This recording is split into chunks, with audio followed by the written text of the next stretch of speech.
Good morning. Good morning.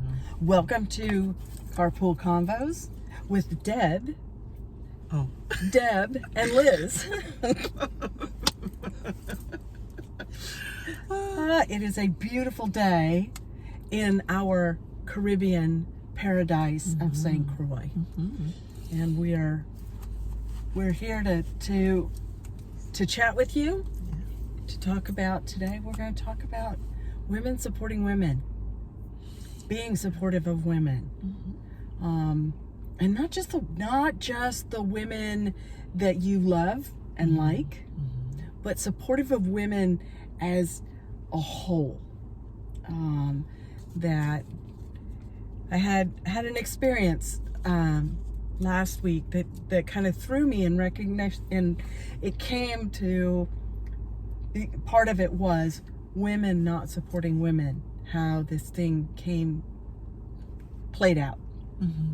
And I realized, because I hear it, I know Debbie has heard it, how we talk about one another and the judgments of one another. I think for me, a lot of it is not a lot of it, some of it is in the raising. Sometimes there's this aspect of you can't trust each other. Like women can't trust each other, or that we're in competition. Exactly. So if somebody is not your blood relative, and sometimes even if they are, they're not to be trusted, and they are somebody that you have to be better than or watch out for. And that's not conducive to a sisterhood. Yeah. And if you're not feeling able to trust somebody, how are you going to call them your sister or your sister friend? Yeah. Or your family member. Family, yes. You know? And we need each other. We need that support from our sisters to think about things, think about what's going on stateside right now with the anti-abortion movement and taking choices away from women. That affects all of us. I'm way past the age at which I'm going to have a child, but it affects me I should care, because I am a woman, and I don't want my sisters to have their choices taken from them. Well, I feel something about that, because as a person with 7 sisters, and not being raised with all of them, I feel that missing of what could have been. I'm very happy that I now have relationships with most of them, or a number of them, and I have close relationships with a couple of them. But there's something, I feel that. I feel a little sadness around the fact that, gosh, what would that have looked like to be able to have that, like, all that feminine energy growing up. I was blessed to have it in the community that I was raised in, which was mostly women. My dad was a very strong presence in my life, but he was the only boy in the family who lived to be an adult. And so the aunties and the nannies and the church sisters and the grandmas, because my mom, I wasn't raised by my mom, I was raised by my grandmother. So they definitely, made it a special experience for me, in terms of nurturing and showing me a lot of, sharing the wisdom with me and all these things. But they also showed me how wonderful a sisterhood can be, whether it's chosen or by blood, because they helped each other. They were each other's support system. you know, when someone was widowed or divorced or single or whatever, they were there for them and their family. You know, when they were married and they had husbands, they still knew that they had a sisterhood to help them and their partner, whoever it might have been. So support for each other is really important because it builds a sense of security. It helps you feel more powerful about what you can do, and that feminine energy is a real thing. I think, you know, if there are, to be able to feel comfortable in that I'm not in competition, yeah. not for a job, not for a man, not for a thing, that we are sisters together, and I can be happy being single, being married, being partnered, and happy for you in whatever place you are, supportive of you in your work, in your life, in your trauma, when you really need to feel seen and heard, and to know that you are someone of value, someone that is worth feeling safe and happy and having the life that you want to have and deserve to have, and not to be victimized or judged for anything that happened as a result of being victimized.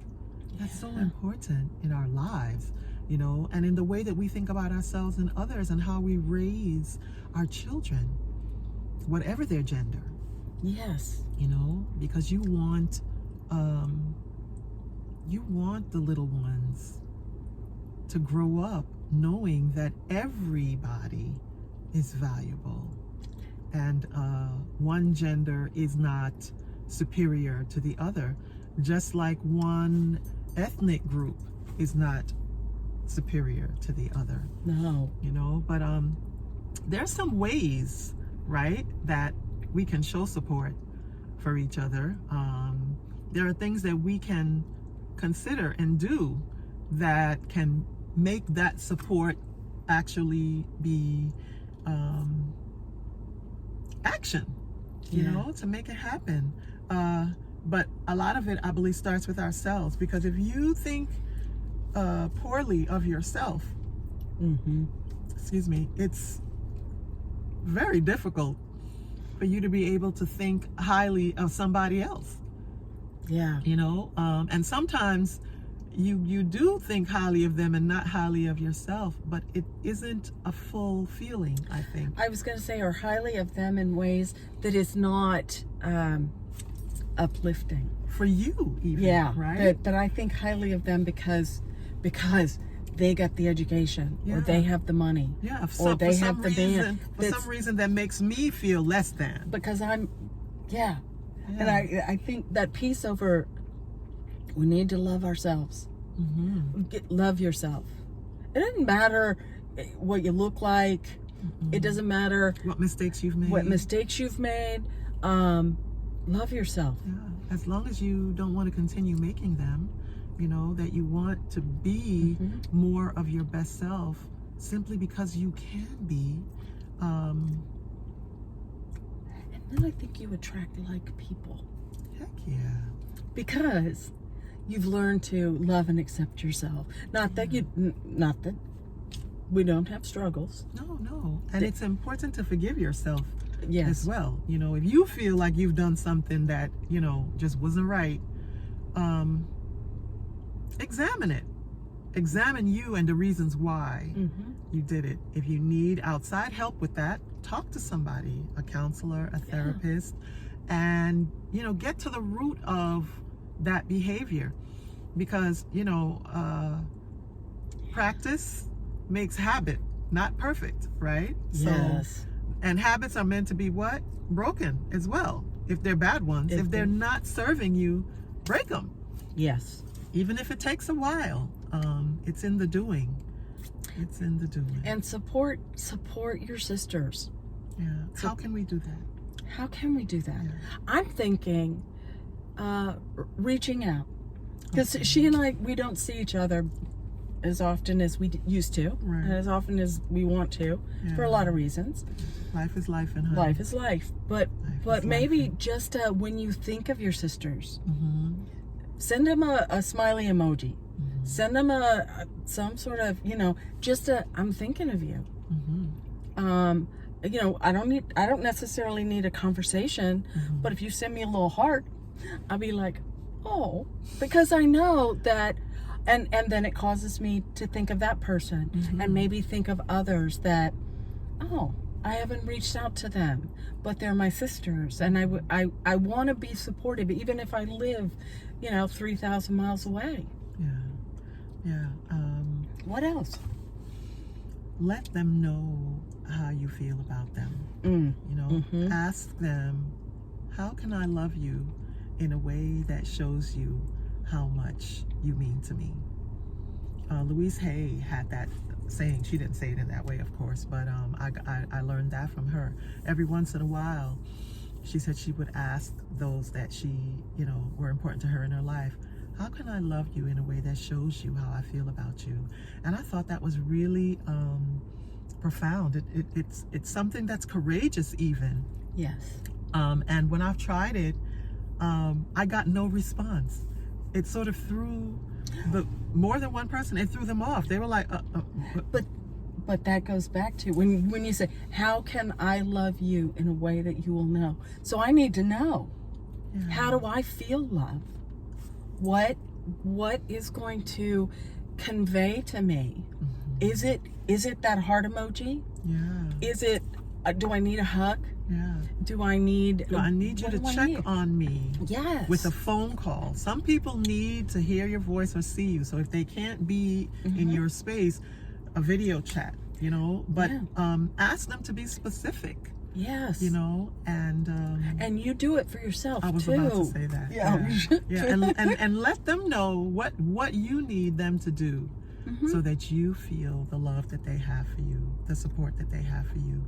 Now, this doesn't mean that when they need to be told something that might be a little challenging, that you're not going to do that.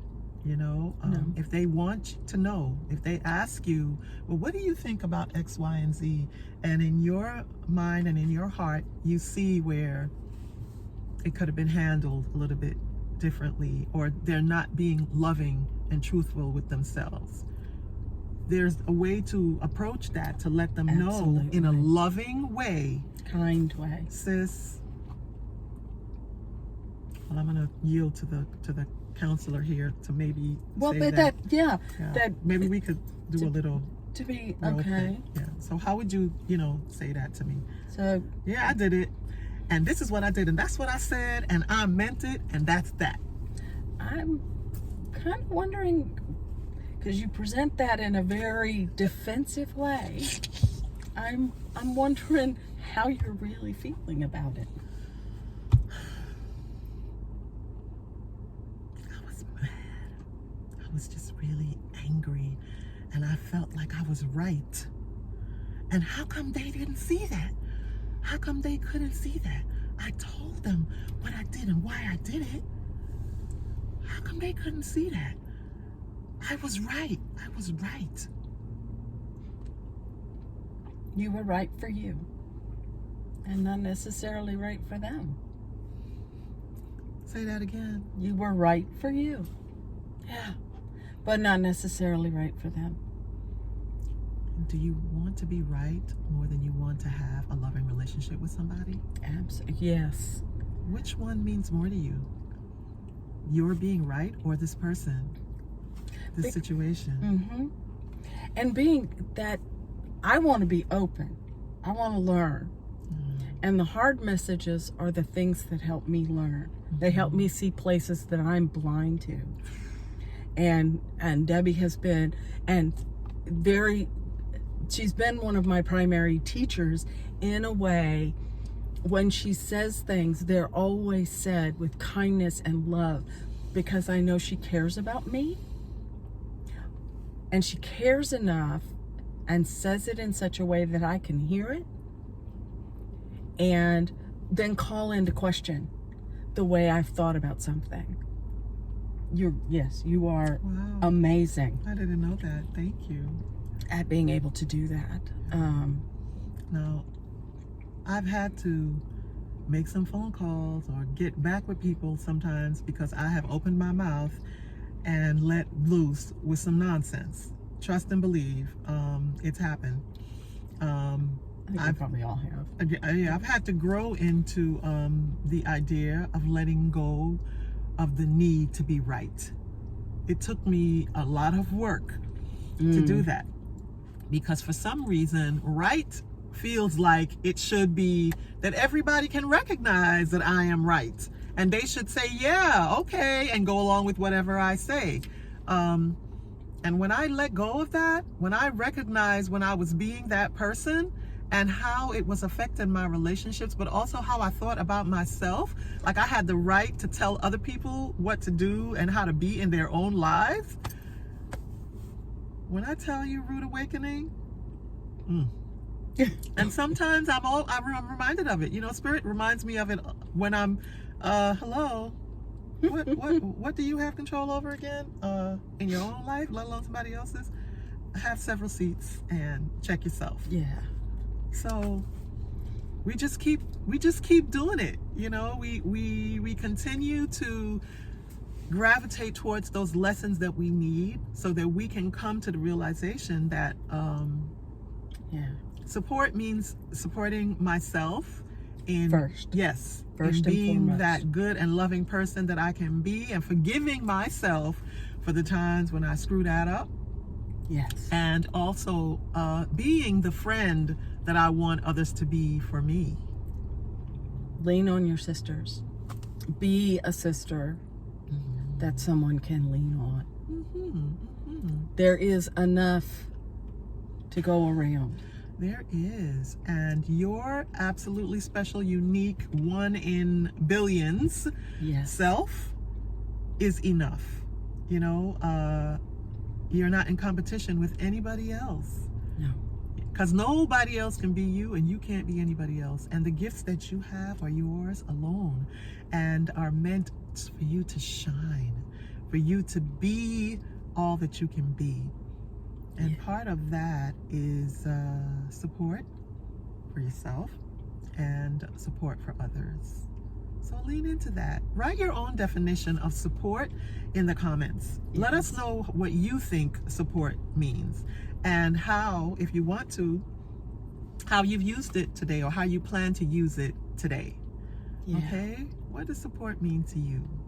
And what does support for your sisters mean to you? Yeah, I like it.